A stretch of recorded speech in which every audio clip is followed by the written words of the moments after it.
Hello everyone and welcome to The Devil's Den. The Devil's Den is a series created by me, of course, where I review horror games, movies, or anything that's really a part of the horror genre. Of course, it would not be complete without the handsome devil himself to insert fear and dominance into place. Except that this particular devil is just annoying and just a complete douche. But yeah, this series definitely wouldn't be complete without you, I guess. Anyways, this series is all about the horror genre. We like to inspire people to have conversation about what we review in this series. Also, I like to kindly say that I am not in any way, shape, or form a professional reviewer. I'm just some Joe Smo who just loves the horror genre and likes to give an honest opinion on it. At the end of each review, the product will be given a score verdict alongside with a medal. Medals that include the handsome face of my handsome devil. But it would not be complete without the gorgeous face I am looking at now. Oh god, seriously, get a fucking room, you two. No one wants to see two abominations going at it. The first medal, from a score verdict of 0 to 2, is the shit medal. Anything that gets this medal should never even get attention. The product that receives this medal is absolutely shit beyond belief with so many, if not too many problems. Honestly, I do kind of feel bad for anything that does get this medal. It's just really bad. The second medal, from a score verdict of 3 to 4, is the stone medal. Not as bad as the shit medal, but it certainly isn't good either. Just as boring and dull as the rock looks, the product receiving this medal is no different than the rock. Plenty of problems and not enough love and care put into the work at all. But I guess it could have been worse. A score verdict of 5 will be receiving the bronze medal. This medal represents a product that is neither good nor bad. Technically, the product just exists. It's just kinda there without any real meaning. A score verdict of 6 to 7 will grant the silver medal, a damn good product to deserve a damn good medal, but it still does have many problems that could have made it better, but nevertheless, it's a good game. But the real prize is the gold medal, which is a score verdict of 8 to 9, almost just perfect if it didn't have the problems that it did. Whatever gets this medal is considered a very well-rounded product that deserves attention immediately. It's just a really damn good game. But the ultimate medal, the ultimate perfection, is a pure platinum medal.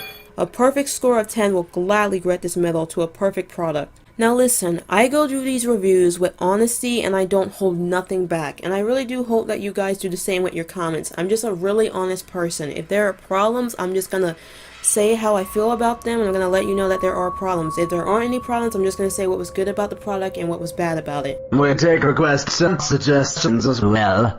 If you have something you like to see, please use this format. So if you could do this, this would make my life so much easier. Just capitalize and bold the words request, suggestion, and question, because this will help me know who requested what, or who had a question, or who suggested what. So it makes it easier to see. If you could do that, that would be such a help for me. Anyways, thank you guys for watching, and I hope you enjoyed the review. Please be sure to leave a comment about your opinions, and be sure to check out our Facebook page and our Discord server.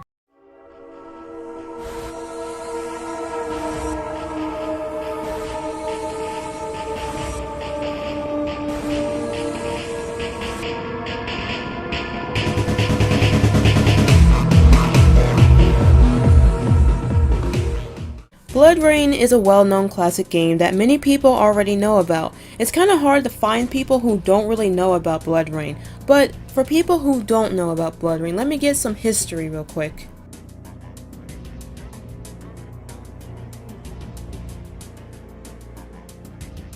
Mark Randall began programming commercial software at age 15, but it was not until 1991 that Mark entered the computer game industry when he teamed with game programmer Bruce Artwick to write add-on products for the just-released Microsoft Flight Simulator 4.0. This led to Mark becoming the co-designer and lead programmer for Flight Simulator 5.0.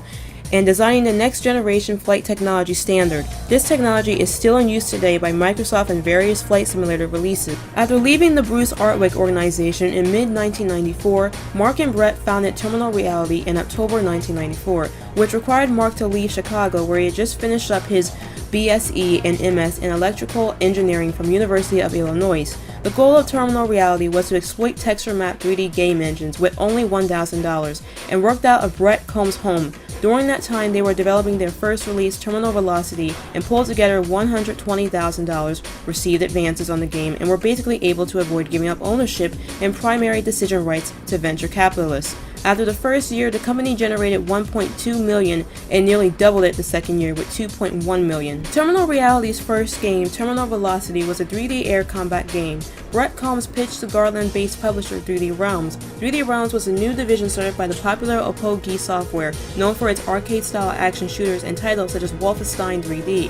Scott Miller was intrigued by Randall's technology and Combs' management. Scott later said in a Dallas Business Journal report that they had the backgrounds and track records with proven experience to pull out the game they were pitching to us. Terminal Reality went on after the success of Terminal Velocity with 3D Realms to publish titles with Microsoft such as Fury 3, Hellbender, Monster Truck Madness, Kart Precision Racing, and Monster Truck Madness 2. By January 1998, Terminal Reality became an equity partner and founding developer of Gathering of Developers, a Dallas, Texas-based publisher in which Brett Combs sits on the board of directors. Later on, in December 2013, Terminal Reality closed down and liquefied its office outside Dallas, Texas. On April 11, 2018, Infernal Technology LLC and Terminal Reality Inc. filed a complaint for patent infringement against Microsoft Corporation. The ascertain patents that you see right here on the screen relate to lighting and shadowing methods for graphic simulation. According to Infernal, both patents have already survived an inter-parts review challenge filed by Electronic Arts in 2016. Alright, that's enough about talking about Terminal Reality. I'm getting tired now. So now that you know a little bit about the company, let's finally talk about BloodRayne. BloodRayne was released on PlayStation 2, Xbox, and GameCube on October 15, 2002. It came out to other platforms later on in 2003. The game had received generally positive and mixed or average reviews according to the review aggregator Metacritic. BloodRayne is an M-rated game that costs approximately $10 if you get it either on the PlayStation Store or Steam. However, I will warn you that Steam, while the most biggest PC game handler to go to for high-end and low-end PC games, it's highly recommended to take extreme caution when downloading old classic games from them. The biggest reasoning I'm telling you guys to take caution when buying classic games on Steam is because I ended up buying a game called A Vampire Story for fucking $20, mind you, that I played a long time ago. I was going to review this game for you guys before, but let's just say the game didn't work at all. I had to go as far as to literally download a whole other software just to make the gameplay work, but it wasn't worth it because the cutscenes never would work at all. So beware of strategy first. They allow this problem to happen. And be aware to read those Steam reviews because those people will let you know whether or not the game works, and that was my biggest mistake, was not heeding to the warnings of Steam reviews. BloodRayne on Steam wasn't perfect either after I downloaded it, but you can easily find a Steam page where you can download the software into the game's folder, or files I should say, not software, to make the gamepad work right. You may also have to change the buttons around in the game's menu, but once you finally get that together, you can play the game normally, but don't worry, I'll put the link in the description. Now, whether or not you guys know this, BloodRayne also had a sequel, but to be honest, it was total shit. But that's a review we'll do later on anyways. For those who have never even heard or played BloodRayne, this game is a third-person shooter that takes place during the time of the Nazis.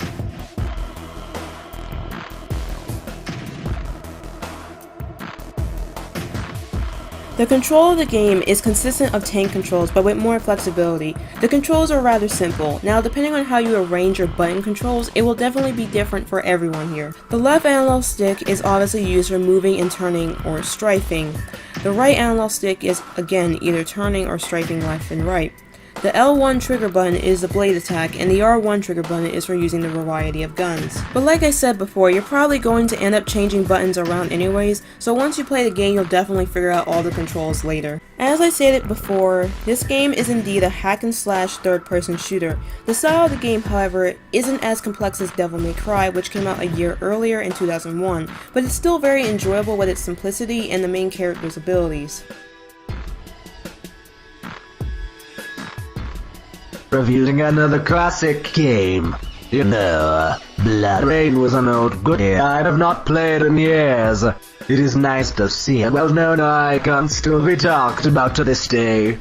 BloodRayne is definitely a good game. However, I cannot say the same for the movies. Oh my god, don't even bother getting me or anyone else started on those shitty movies. Seriously, Uwe Ball is just a complete jackass. If you don't know who the hell Uwe Ball is, let's just say everyone knows him for his terrible movie adaptations of video games. It's a fucking embarrassment to say the least. And no, I am not reviewing those movies, no matter how much you all beg, I'm not doing it. I am in love with Rain and her outfit. She looks so amazing. Well, I mean, who doesn't think Rayne is amazing? But I'll talk about the story and the characters after I'm done with the gameplay. Rayne's abilities are the absolute best part in my honest opinion. I love how Rayne can jump super high, tightrope, and use her powers endlessly. Has an awesome blood rage where she becomes super badass where she starts doing some awesome combat moves that can drain enemies' health quickly. One thing that I really love about Rayne is that unlike other games that would have made you just collect first aid kits, you can just tap the square button to have Rayne suck the blood of an enemy to heal her and it will kill them as well. I will admit that the sucking does kinda sound pretty sexual though.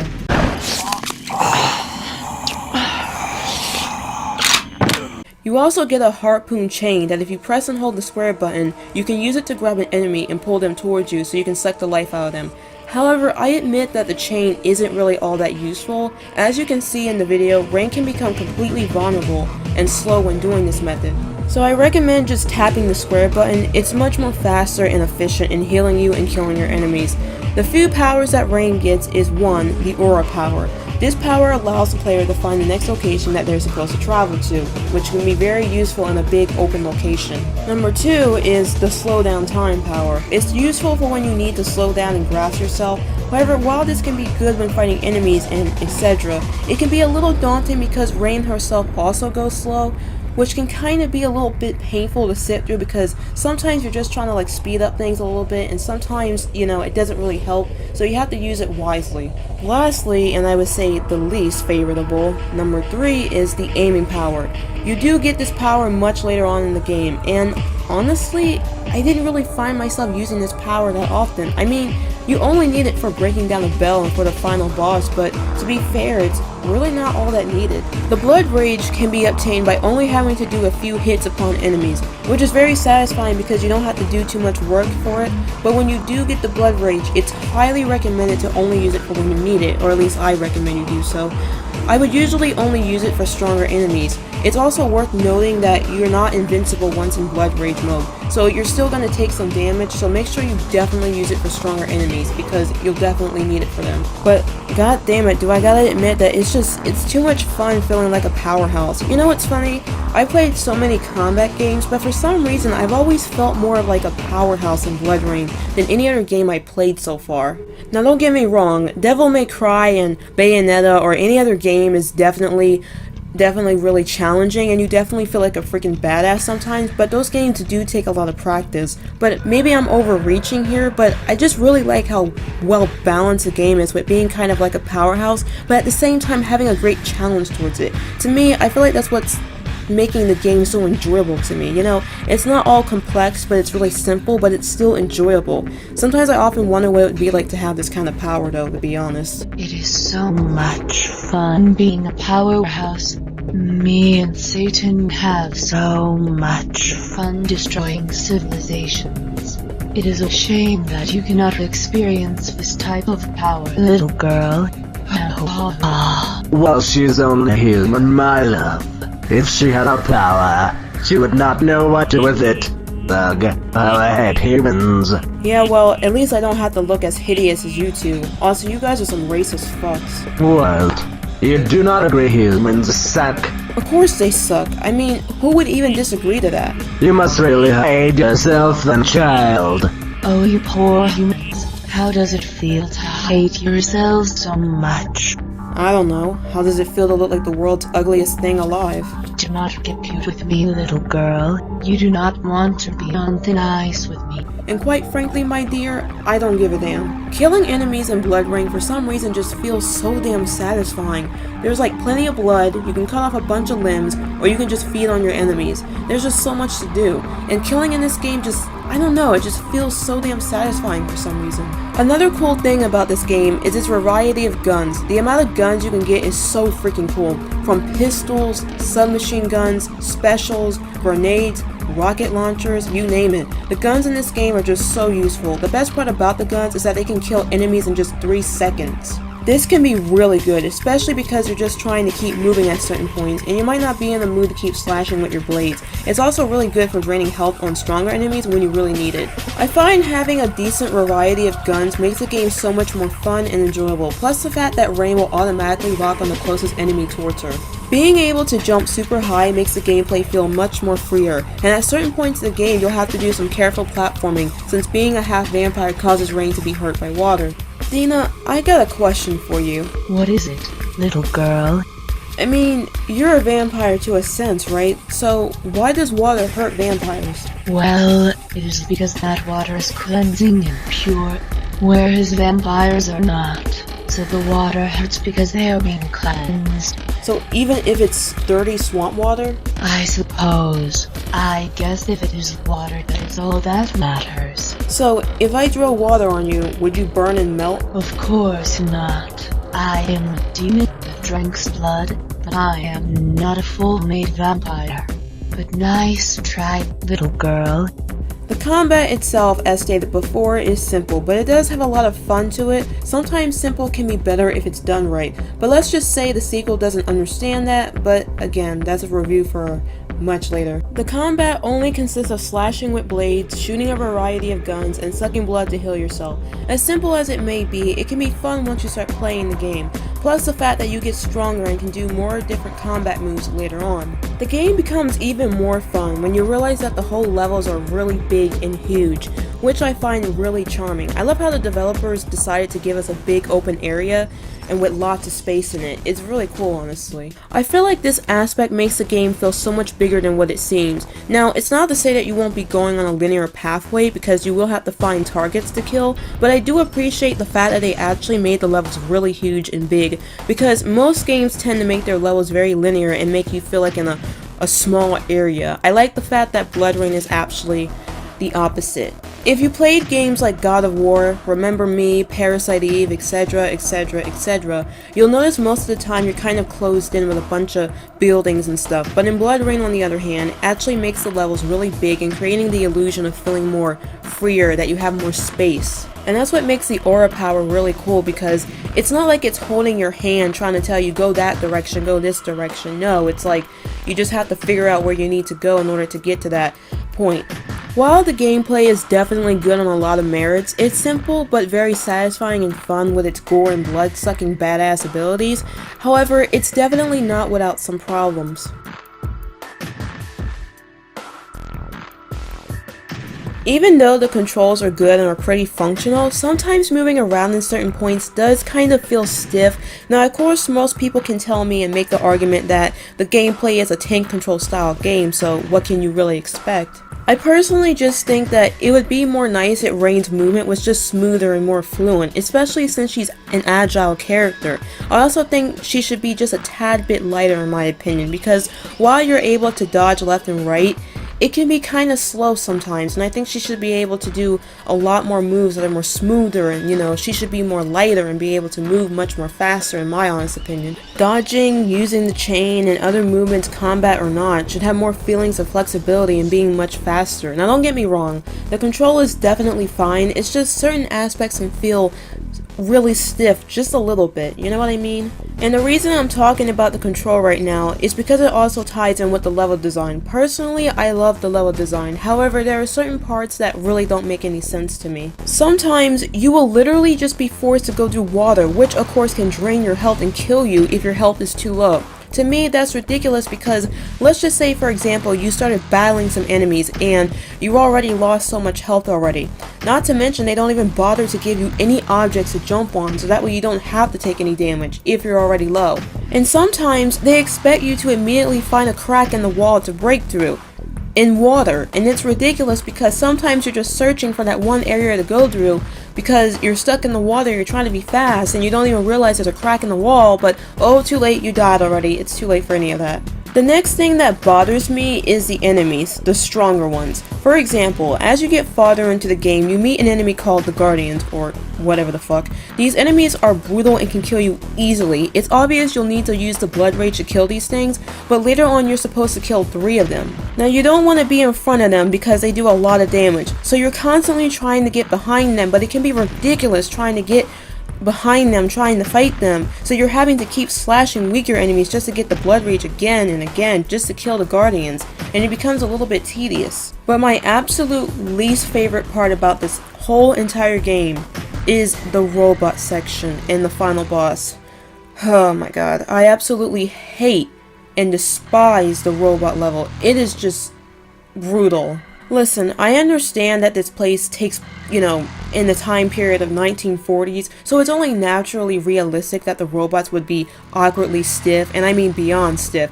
These robots are not fun to control whatsoever. As you're controlling the robot, you can only turn the upper part of the body, and to move you have to hold the analog stick up. You can't just go left or right because it's so stiff and awkward. Of course you can shoot a machine gun, rocket launchers, and grenades, but you're fighting the exact same made robots, so it becomes a theme of keep shooting each other until one of us dies first. This bullshit is so annoying that it had me die 4 freaking times.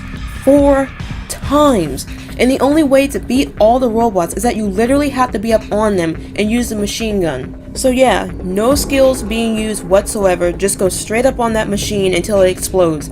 I just hate this part so much that I literally just get a little antsy whenever I have to play this part again. It really does suck, and I can promise you that this level is not going to be anyone's most favorite memory about this game. As the game progresses to the final parts, it becomes clear that the gameplay gets really shitty if not done in the right way. What ends up happening in some fights is that it becomes lengthy and just takes fucking forever to end. And the final boss is just that as well. See, when you finally fight Belair, you're supposed to shoot him, but what I didn't realize was that you were supposed to use the zoom in power. I never even thought to use it because you barely even use it in the first place, so I ended up just shooting him the regular way because, that's what I thought to do because I didn't think to use the zoom in power, so of course why not just shoot him the regular way?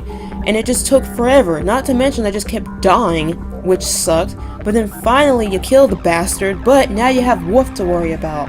And again, the battle goes on for a fucking eternity. Like, I wouldn't mind dying, but Wolf, stop running the fuck away from me and fight like a fucking man already. I'm sorry, this game has just made me enraged. And that's what makes Wolf so terrible as a final boss. And that's what Wolf keeps doing. He runs away from me constantly, and it just gets on my nerves. Plus, he can be so fucking long to just beat the hell out of before he actually just dies. You're just praying for him to stay fucking still for the blood rage so you can just drain his health. So in terms with the cons, I think it's safe to say that the gameplay can be really bad when it comes to fighting stronger enemies. I also sometimes feel like the gameplay works well with weaker enemies, but needs some fine-tuning when it comes to the stronger and more capable enemies. The gameplay for me was pretty good. Even with the problems, I still found myself really enjoying it. Now, is it enjoyable for other people? Yeah, I think so, especially if you're into hack and slash games. This game can be really fun, especially if you want something more simpler than Devil May Cry or, Bayonetta or any of those type of games.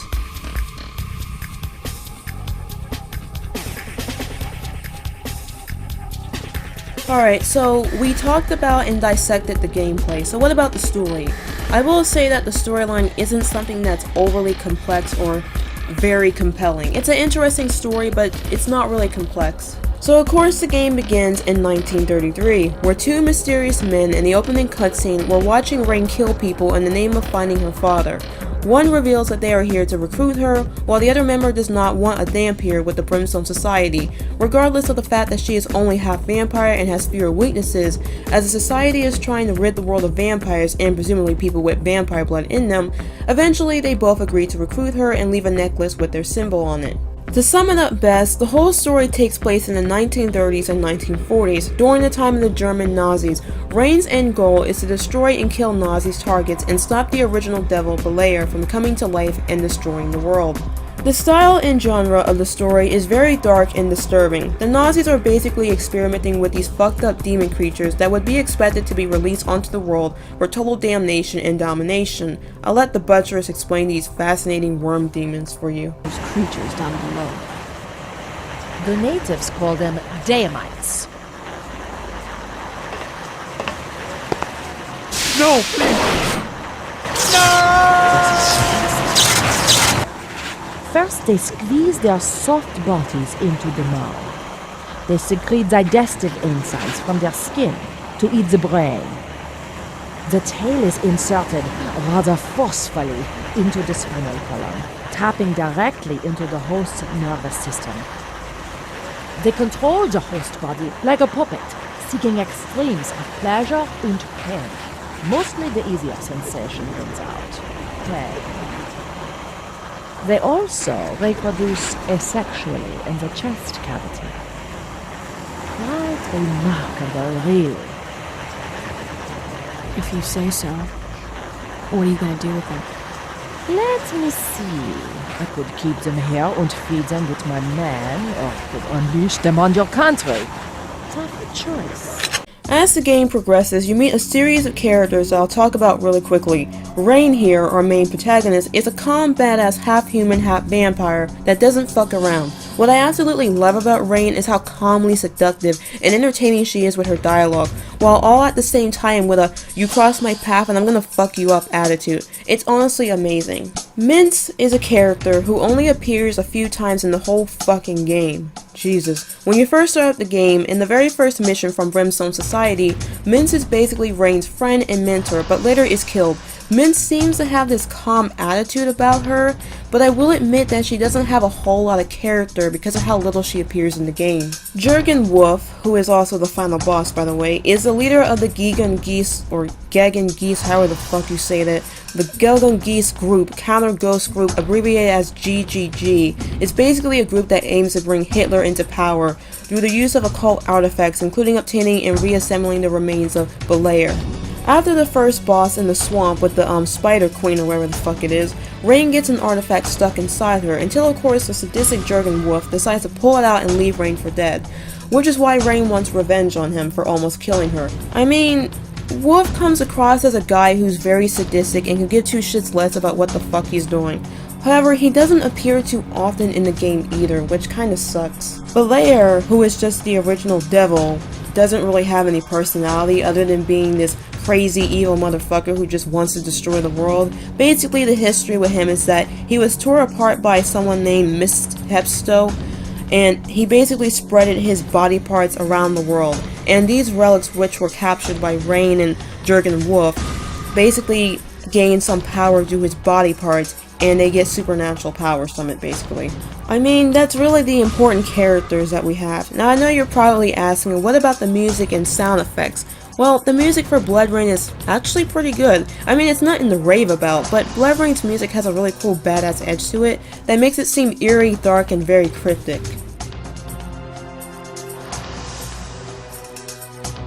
Like I said before, the story isn't something to rave about as much as the gameplay, but it's interesting enough with all the demonic surroundings and environments. I do like the style of the game. It's very eerie to a point where you always feel like something is off. And this isn't even supposed to be scary, but somehow this game just still gives chills down my spine every time I play it. The dialogue between Rayne and her enemies is fun to watch, honestly. What I think is extremely cool about this game's story is that the game goes so far as to literally give German leader names in pictures. I don't know, that little detail always gets to me because for some reason it just makes the game feel more real in some way. I think it's no mystery that a character like Mince, Jurgen Wolf, and Belair never really get a chance to develop as the time goes on. They appear only a few times in the whole entire game. Mince to me was kinda sad because you get that Rayne has some tight relationship with her, and she does indeed die at the final part of the game, but as players, we necessarily don't have a reason to feel bad for her because, see, we didn't get a chance to really connect with her as much. I mean, I kinda felt bad since she was the one who rescued Rayne and gave her orders on what her next targets were, but again, you're not gonna get emotional over it. So it's kinda just like, whatever, it's kinda sad, but it's like, it's not emotional enough to make you cry. Wolf, on the other hand, is just your sadistic, typical villain without any real personal development. Belair is just the final boss, and there's really not much else to say. It's a shame because this lack of development doesn't just stem towards the characters, but to the plot as well. For example, here are some good questions that I think would really make sense for the game. Who the fuck is Rayne's father? What about Brimstone Society? Why recruit Rayne? Why do they exist? How did the society establish itself? Why is Rayne so obsessed with finding her father? What is Rayne's past life? There are just so many questions that are never answered that I personally believe would have made the story so much more fascinating and complex. Like, I really want to know more about this Brimstone Society and Rayne's past, but they never seem to even skim across that information. It becomes quite clear that a lot of parts do feel somewhat underdeveloped because a lot of it does bring lots of questioning. plus the fact that BloodRayne's ending is very anticlimactic. I was at the very least hoping that the ending would have been much longer. I mean, they leave the ending with the idea that Rayne is going after her father, but my problem is that they don't really establish anything about this information, so they just leave it at Rayne's going after her father and it just ends. I really wish they would have done more with the ending, honestly, because it just isn't satisfying enough to me. Either way, I feel like the best part about BloodRayne is how edgy and disturbing the theme of the game is. I think the best part about the whole story is how it revolves around the supernatural and demonic demons mixed in with Nazis. I mean, I think most people's experience with the story will be more than fine, since it's definitely a good story in my book. Sure, it's not the best story ever written, but it's entertaining enough to get by. I think all problems aside, BloodRayne still manages to be a very strong, iconic game. It is not perfect, but it is still enjoyable to this day for many horror fans.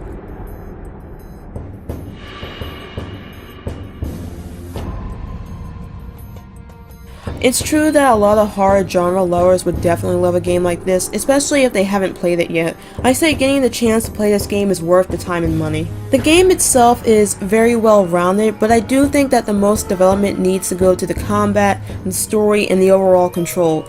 But the best thing about this game is how fun it is. So now that the review has come to an end, I think this game definitely deserves a score verdict and a medal. So I would probably say that a 7.5 out of 10 would be the best score for this game, and that is a silver medal. I would have loved to have given this game a gold medal, but I felt like if the game didn't have that awful robot level and lengthy final boss and many other things that I think would have made the game more fine and more well tuned, I would have been more than happy to give it a gold medal. But for what it was, I think a silver medal is more than enough. But you know, people would probably say that BloodRayne is the best game ever. I would probably instead say that BloodRayne is one of the coolest games ever.